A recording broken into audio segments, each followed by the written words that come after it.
बेटा हमारा जो नेक्स्ट क्वेश्चन है वो है amongst all pairs of positive numbers with product 64 find those whose sum is the least. Least का मतलब है यहाँ मिनिमम से, ये क्वेश्चन है मैक्सिमा एंड मिनिमा का। क्वेश्चन का मीनिंग समझते हैं। पेयर का मतलब होता है दो, ठीक है, दो ऐसे पॉजिटिव नंबर जिनका मल्टीप्लिकेशन तो 64 आना चाहिए। अब ऐसे तो बहुत सारे नंबर हैं जिनकी मल्टीप्लिकेशन 64 आती है। 8 इंटू 8 मल्टीप्लिकेशन क्या आती है 64। 16 इंटू 4 मल्टीप्लिकेशन क्या आती है 64।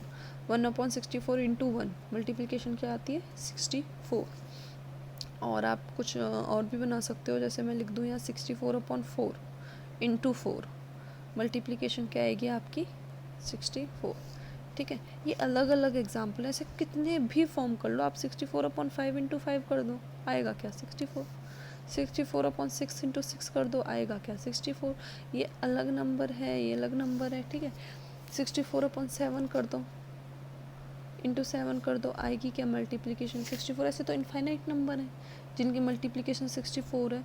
क्वेश्चन पूछ रहा है कि इनमें से वो वाला टिक करो जिनका बाकी सम का अगर प्लस करें तो उस वाले का प्लस सबसे कम आना चाहिए। जैसे 8 + 8 आएगा 16, ठीक है। अगर हम नेक्स्ट को प्लस करें 16 + 4 तो ये आएगा 20। तो ये तो हट ही गया क्योंकि इसका तो इससे भी ज़्यादा है। तो फिलहाल रेस में कौन चल रहा है, ये कि अच्छा इसका मल्टीप्लिकेशन भी 64 है और इससे कम सम है। फिर आप निकालोगे तीसरे वाले का सम कि इसका कहीं 16 से नीचे तो नहीं आ गया। अब ऐसे तो आप कर नहीं सकते, ऐसे तो इनफाइनाइट पेयर दे दूंगी मैं आपको बना के। अब कब तक प्लस करते रहोगे कि सबसे कम वाला कौन है। तो इस क्वेश्चन को सॉल्व करने का तरीका हम कहाँ से लाते हैं, मैक्सिमा एंड मिनिमा से। आप नंबर अज्यूम कर लो, वो नंबर x है, दूसरा नंबर y है, और ये कर लो अज्यूम कि इनकी मल्टीप्लिकेशन तो 64 आती है और सम इनका सबसे कम वाला है। तो x इंटू वाई 64 है। यहाँ पे बेटा इस क्वेश्चन में और पिछली वीडियो में जो हमने क्वेश्चन किया था, डिफरेंस ये है कि उसमें आपको fx डायरेक्टली दिया हुआ था कि इस चीज़ को आपको मिनिमम करना है, इस चीज़ को आपको मैक्सिमम करना है। यहाँ दिया नहीं हुआ। यहाँ आपको इतना पता है कि दो नंबर है x + y, उसको मिनिमम करना है और उन दोनों का मल्टीप्लिकेशन क्या है 64।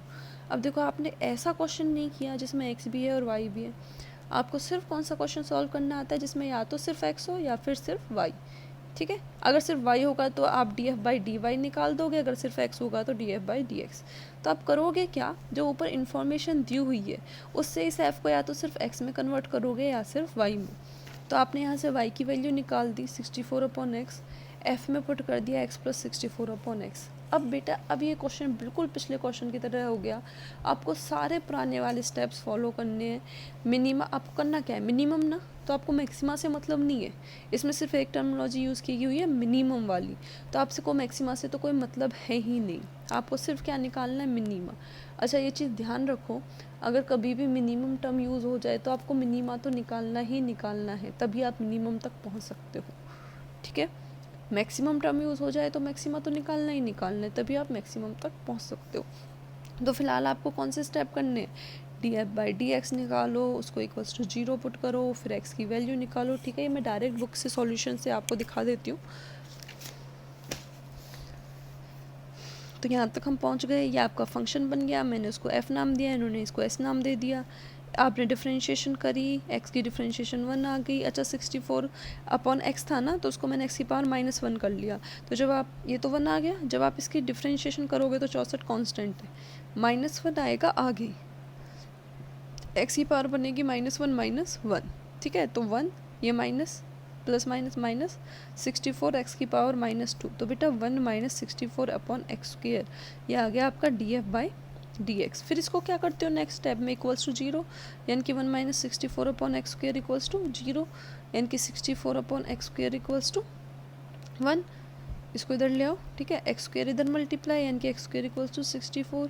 वो नंबर जिसका स्क्वायर 64 है, 8 भी हो सकता है और -8 भी हो सकता है। अब बेटा देखो -8 की ना पॉसिबिलिटी यहीं हट जाती है, क्योंकि उसने बिल्कुल क्वेश्चन में क्या दिया हुआ है, पॉजिटिव नंबर होना चाहिए। x और y दोनों कैसे होने चाहिए, पॉजिटिव होने चाहिए। पर अगर आप उस वर्ड पे ध्यान भी ना दो तो आपका नेक्स्ट स्टेप क्या होता है, d²f/dx²। तो इसको डबल जब डेरिवेटिव करोगे, df/dx था ना ये, इसको डबल डेरिवेटिव करोगे तो 1 का तो 0, ठीक है। और ये -64 एक्स की पावर -2 बन गया। अब -2 आगे आएगा, फिर -2 -1 यानी कि -3 हो जाएगा, यानी कि अब ये आएगा 128 एक्स की पावर -3, 128 अपॉन एक्स की पावर 3। अब इसको किस किस पे निकालोगे, 8 पे और -8 पे। वैसे -8 पे मत निकालो, रहने दो, क्योंकि उसमें लिखा हुआ है पॉजिटिव, तो आप सिर्फ पॉजिटिव वाला कंसिडर करोगे। तो d²f/dx², 128 अपॉन 8 की पावर 3। अब देखो इसको ना सॉल्व करने की ज़रूरत नहीं है, आपको सिर्फ ये पता करना है कि पॉजिटिव है या नेगेटिव है। तो ऑब्वियसली नेगेटिव साइन तो कहीं है ही नहीं, तो कहाँ से आ जाएगा नेगेटिव, तो ये क्या है, पॉजिटिव। और पॉजिटिव पे क्या होता है, पॉइंट ऑफ मिनिमा,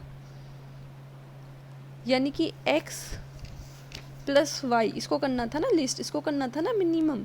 ये कब मिनिमम होगा, जब x की वैल्यू तो होगी 8। अब x की वैल्यू अगर 8 होगी तो y की वैल्यू फर्स्ट इक्वेशन से निकाल लो, क्या आ जाएगी, 8।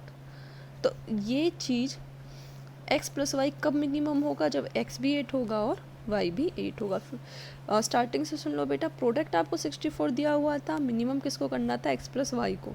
दिक्कत ये है कि आप y को लेके सॉल्व नहीं कर सकते पूरा, तो आप पहली इक्वेशन को यूज़ करके पहले इसको सिर्फ पूरी इक्वेशन को x में कन्वर्ट करोगे, फिर बाकी स्टेप वो सेम है, डिफरेंशिएशन करना, इक्वल्स टू 0 पुट करना, x की वैल्यू निकालना, ठीक है।